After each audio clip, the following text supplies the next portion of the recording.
So when we talk about coping skills for kids, it's important to remind them about all the skills that they have already learned in life. Kids already know that it's important to have fun with friends, it's important to get out and ride their bikes, it's important to watch movies, whatever hobbies they have.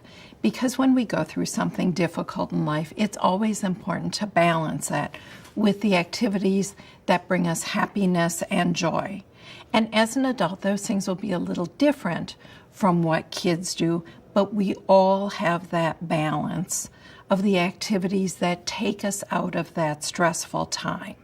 And so it's important to remind the kids that even though this is a difficult time, and it may be sad or frustrating or irritating and lots of fears, but we don't have to focus on that every minute of every day.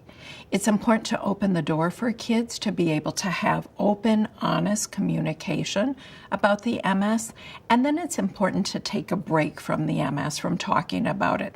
Let's go for a bike ride as a family. Let's go to a movie. Let's take out a board game and play a game as a family. Let's go for a walk. Let's get out of talking and focusing on the MS. But even though you're going to get out of that mindset, it is incredibly important to leave that door open, that the kids can come to you at any time to ask questions about MS. It's not a one-time conversation. And I always recommend with kids, when you're talking about MS, don't do it Monday morning right before they're going to school. Don't do it right before there's a test the next day. Don't do it right before a job interview. A good time might be talking to your child about MS on a Saturday morning.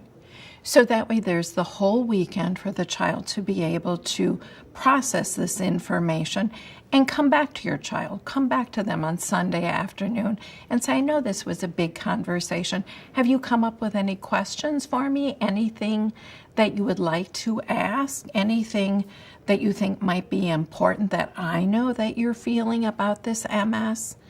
A week later, bring it up again. It's so important to always have an open door for that child to come back to you to talk about MS.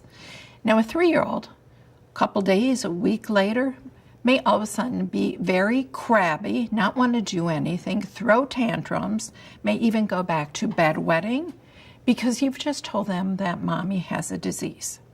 So the best thing you can be doing is spending extra time cuddling with that child, reading books. Make sure you're using their favorite PJs, having bubble baths, doing everything you can to make your 3-year-old feel comfortable, to know that his world is still secure and that you are still the mom. At an older age, so now we're talking about potentially middle school or high school, your son or daughter may come home and clearly be sulking. They throw their backpack on the floor, plop down on the couch. And when you say, what's going on? What's wrong? The answer may be nothing. Or you have no idea, or you would not understand. Meaning, you don't understand what it's like for me to have a parent with MS. And I'm terrified what's going to happen to you. And are you going to be there to take care of my life? And at that stage in life, kids are by nature egocentric. Their whole world is about me. What is going to happen to me? Are you going to be there to take care of me? That's what they are concerned about. It's all about me. And so if you ask your son or daughter what's going on, then the answer is nothing. I would encourage saying, I'm here if you ever want to talk. And at that point, it might be a good idea for the parent who is not diagnosed with MS to go for a walk or a car ride with the child, and for that parent to just start a nice, easy conversation about what it was like for them to hear about the diagnosis. And to say, well, I'm kind of scared about what's going to happen.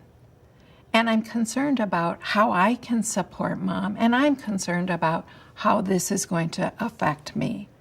And I think you'll find that kids will open up if you take the pressure away from them. And I believe the worst thing you can say is, you have to talk to me. You have to get this out. I think there are 10,000 different ways to get a child to talk without commanding that they talk to you.